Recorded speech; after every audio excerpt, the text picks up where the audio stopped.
네, 안녕하세요. 박준영입니다. 오랜만에 또 테드님하고 만났는데. 안녕하세요.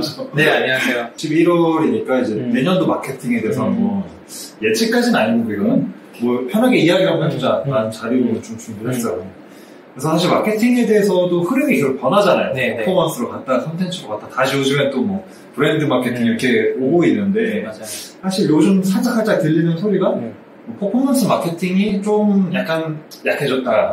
예전보다 인기가 좀 약간 시들었다. 이런 이야기가 살짝 들리긴 하는데 왜 이런 이야기가 나오고 또 여기에 대해서 저희 팀은 어떻게 생각하는지를 이야기해볼까 하는데 퍼포먼스의 시대가 뭐 지금 어디까지 올까요? 끝난 걸까요? 아니면 어떻게 생각하세요? 근데 일단 저는 생각하는 게 퍼포먼스 마케팅이 사실 뭔가 뭐 저물었다 뭐 이렇게는 생각하지는 않고 성과가 좀 저조해져서 그렇게 좀 생각들 하실 수 있을 것 같아요. 구글이나 애플이나 이런 쪽에서 그 개인정보에 대한 부분을 규제를 심하게 했다 보니까 가장 마케터들이 제일 쉽게 접근하는 뭐 페이스북부터 좀 별로 안 좋아지고 있다는 게 사실 업계의 트렌드거든요. 그러다 보니까 비용 효율성도 좀 떨어지고 이러다 보니까 퍼포먼스 마케팅 어떻게 해야 되지? 뭐 신규 채널은 어디야? 그래가지고 뭐 어떤 분들은 네이버 뭐 GFA를 하시던지 아니면 그 비용을 다른 데 태우시던지 이렇게 눈을 돌리고 있는 흐름 같고 제가 보기에는 그러다 보니까 좀 어떤 분들은 느끼기에는 퍼포먼스가 예전에 한창 막 엄청 붐이었잖아요. 맞아요. 막 강의도 많았고 컨텐츠도 많았고 근데 그거에 비해서 조금은 좀 저조해지는 상황이지 않을까? 이제는 이제 개인정보 이슈가 비단 뭐 페이스북뿐만 아니라 요즘에는 알고리즘 자체가 다 전부 위협을 받고 있다고 해요.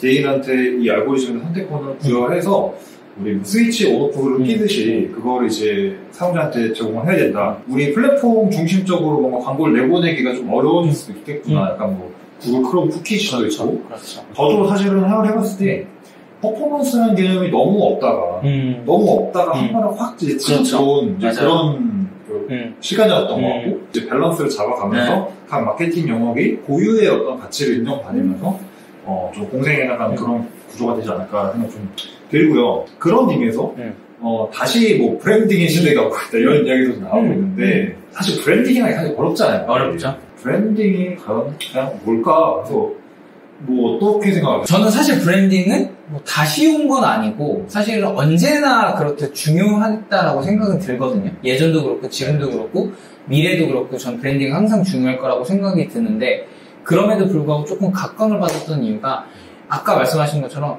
이 플랫폼에다가 우리가 광고를 게재하는데 효율이 안 나와. 그러면 우리는 어쨌든 마케팅을 하긴 해야 되잖아요.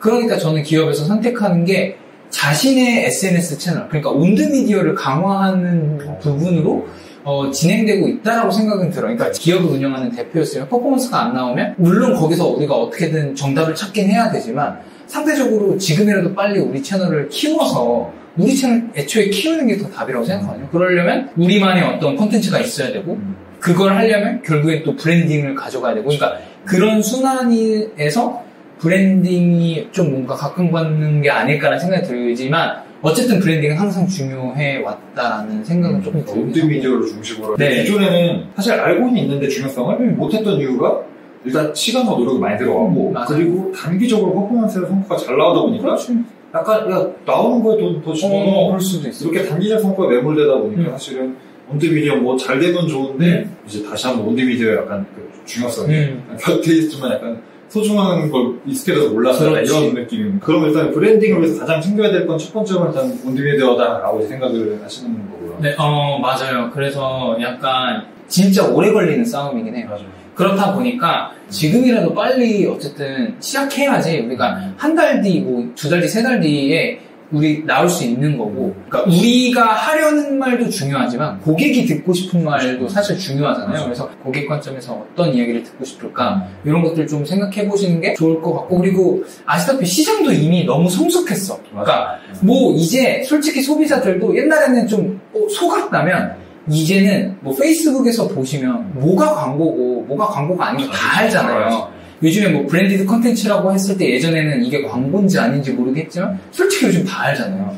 그러니까 이 고객들도 엄청 똑똑해지고 있다 보니까 그런 어설픈 눈속임수나 그런 상술로는 통하지 않은 것 같아요. 저도 사실 브랜딩이라고 하면은 저는 이제 조금 다른 관점을 내고 싶은데 사실 저는 고객 경험이라고 생각해요. 고객 경험이라는 게 사실 저희가 오늘 여기 와서 그래서 되게 시선이 깔끔하고 좋다 이렇게 느껴서 촬영을 지금 시작을 했듯이 어플리케이션을 켜서 처음에 이제 쭉 이제 그 동선을 지나가잖아요. 그래서 나중에 이터라까지 모든 과정에 대한 어떤 경험 자체를 이게 꼭 디지털 프로덕트가 아니라 하더라도 뭐 매장이 될 수도 있고 그렇죠. 고객 경험을 얼만큼 우리만의 그 개성이라든지 그런 가치 있는 경험을 주느냐 이게 사실은 좀 저는 브랜딩이라고 생각하거든요. 또 하나의 흐름이 이제 CRM 마케팅을 하고 계시잖아요. 맞아요. 여러 가지 마케팅 중에서 이제 다시 조명을 받는 게 약간 그 관리 쪽 CRM 마케팅이라는 브랜딩 쪽인데 왜 CRM 마케팅 요즘 좀 인기를 받고 있다고 생각을 하시는지. 저도 이제 CRM 마케팅을 하고 있는데 저는 솔직히 말해서 일단은 먼저 CRM 마케팅이 점점 더 중요해질 거라고 저도 생각을 해요.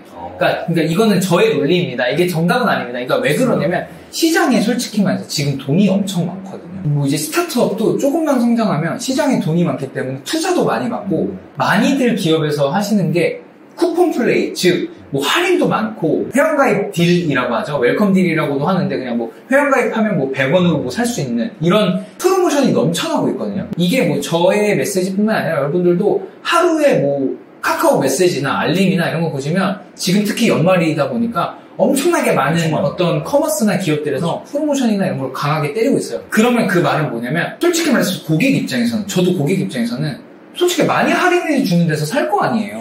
결국에는 신규 유저들은 어찌 보면 돈을 많이 쓰면 만들 수 있다 생각해요. 그러니까 이게 절대 쉽다라는 건 아니지만 그렇게 할인이나 쿠폰 플레이를 조금 강하게 하면 비교적 이렇게 유입될 수 있다라고 생각해요. 그럼 이제 여기서 중요해진 게 그 다음에는 이제 CRM인 거죠. 그러니까 이 처음에 우리가 전환을 만들었으면 어떻게 두 번째 구매를 만들게 할 것인가, 어떻게 재방문하게 할 것인가, 어떻게 충성 고객을 만들게 할 것인가. 이게 저는 CRM이라고 생각하긴 하거든요. 그러니까 뭐 퍼포먼스 마케터나 콘텐츠 마케터, 브랜드 마케터 분들도 이런 관점으로 조금 이제 CRM의 관점이 있어야 된다고 저는 생각해요. 그래서 앞으로 꼭 뭐 CRM 마케터의 직무가 뜰 거다라기보다는 그냥 전반적으로 이런 어떤 이제 충성 고객을 만드는 방향으로 CRM 마케팅이 좀 중요해지지 않을까라는 저는 생각이 있거든요.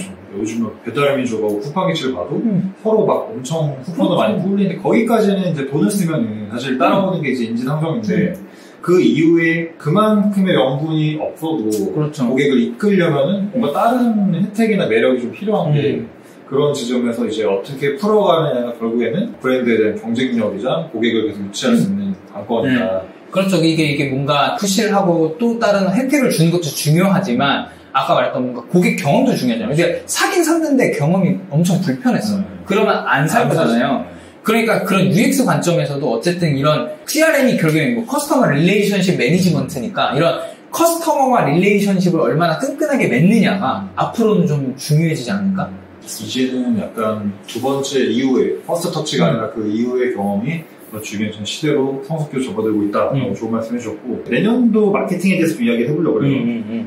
상당히 좀 부담은 그렇죠. 뭐 쉽게 뭐 저희가 뭐 사실 그냥 진짜 쉽게 생각해서 가장 최근에 저도 방송을 하다 보니까 인기고 지금 트렌드가 뭔가를 생각해봤어요. 첫 번째로는 쇼츠예요. 쇼츠. 유튜브 쇼츠도 있고 인스타 릴스도 있고 왜 쇼츠가 인기인 걸까요? 왜 쇼츠가? 뭐 물론 사실 우리가 뭐 전문가는 아니라서 저희가 그냥 마케터로서 아니면 콘텐츠 소비자로서 느끼면 긴 영상에 좀 피로도가 좀 없이 있는 것 같아요. 그게 다 핵심인 것 같아요. 그냥 짧게 빨리 보고 요즘에 솔직히 재밌으니까 쇼츠들이 재밌단 말이에요. 인기 있는 쇼츠들은 자극적이기도 하고 그만큼 그러다 보니까 그래서 인기 있는 거 아닐까? 그러니까 저도 사실 틱톡 같은 거 보시면 왜 보는지 모르겠어요. 아니, 이런 걸 왜 찍는 거야 하면서 1시간, 2시간을 보고 있어요. 그러니까 이게 무서운 것 같아요.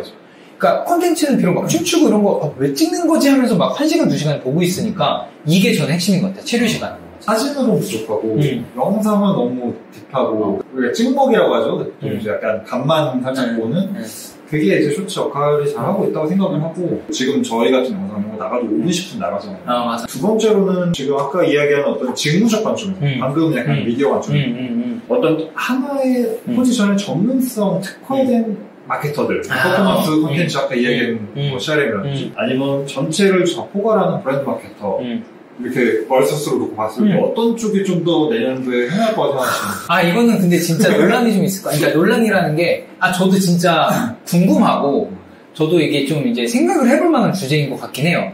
뭐가 있을까? 제가 대답할게요. 네네네. 좀 전체적으로 관장한 브랜드 마케터가 좀 갖고 가지 않을까 생각해요. 왜냐면은, 지금 사람들이 제품이나 서비스에 대한 본질이 더 중요하지만, ESG를 이용해서. 네, 맞아. 나하고 우리 브랜드하고 직접적으로 관련이 없지만 사회적으로 많은 그런 가치 사슬에 대한 고려를 하고 있단 말이에요. 그러다 보니까 이제는 시야가 좀 더 트이고 좀 깨어있고 빨리빨리 움직이는 사람들이 저는 이슈 선정할 수 있다고 보거든요.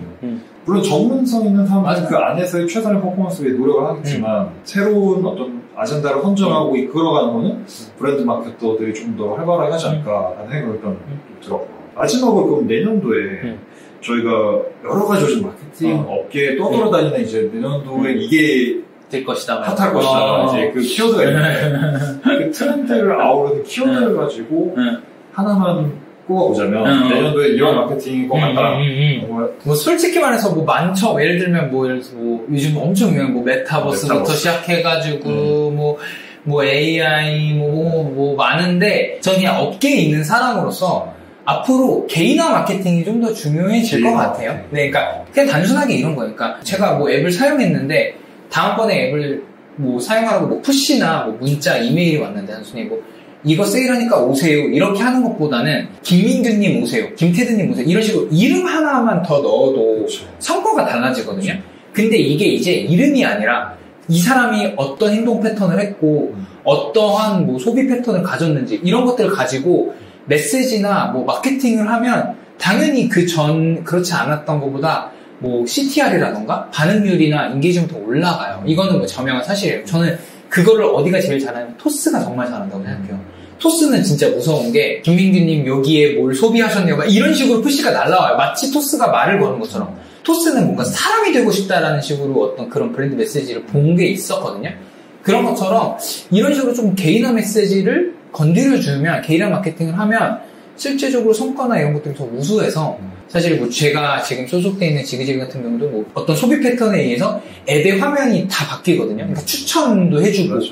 이런 것들 뭐 추천 알고리즘 이런 것들이 뭔가 개인화 마케팅으로 포괄해서 설명할 수 있는 기존에 우리가 개인화 마케팅의 어떤 기초적인 개념에서는 어떤 이 사람한테 뭐 이메일에 뉴스레터 이름을 바꿔서 어디서 보낼까? 그죠, 이건 맞아. 접근했다고 하면 여기 텍스트가 올라가서 말씀하신 대로 인터페이스가 컨텐츠 자체가 바뀌고 이 사람의 행동 패턴에 따라서 그렇죠.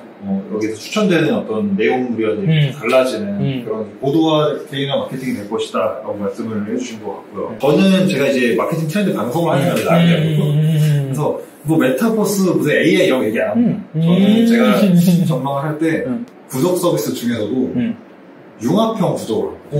저 융합형 뭐예요? 처음 들어봤어요. 지금 우리가 예를 들어서 요기요 같은 경우에는 월 9,900원 서비스 나왔는데 거기서 음식 배달만 되는지 아니에요. 음식도 되고 뭐 비디오도 보고 여러 가지 볼 수가 있고 구글에서도 구글 원이라는 그 구독형 서비스 나왔는데 그게 이제 구글 스토리지도 쓰면서 뭐 다른 쪽 이제 뭐 비디오도 하여튼 여러 가지 이종업종 간의 그런 서비스가 결합이 된 거예요. 구독 서비스가 되게 부응을 많이 해요. 맞아, 너무 많이. 그러니까 요즘에 뉴스레터도 너무 많으니까 뉴스레터만 또 뉴스레터 크리에이션해준 서비스도 나오고 이러다 보니까 사람들이 이제 구독의 어떤 피로도가 쌓이고 있어서 이제는 하나의 상품만으로 마치 신용카드 예전에 우리 초창기 때 여러 업종의 혜택을 내가 한 번에 받을 수 있는 약간 그런 융합형 구독이 치고 나오는 한 해가 될 거라고 생각을 하고 내년도 이맘때쯤에 영상 봤을 때 제발 맞았으면 좋겠어요. 우리가 과연 얼마나 맞았는지도 이것도 한번 보면 좋을 것 같아요. 아마 제 얘기가 맞긴 할 겁니다.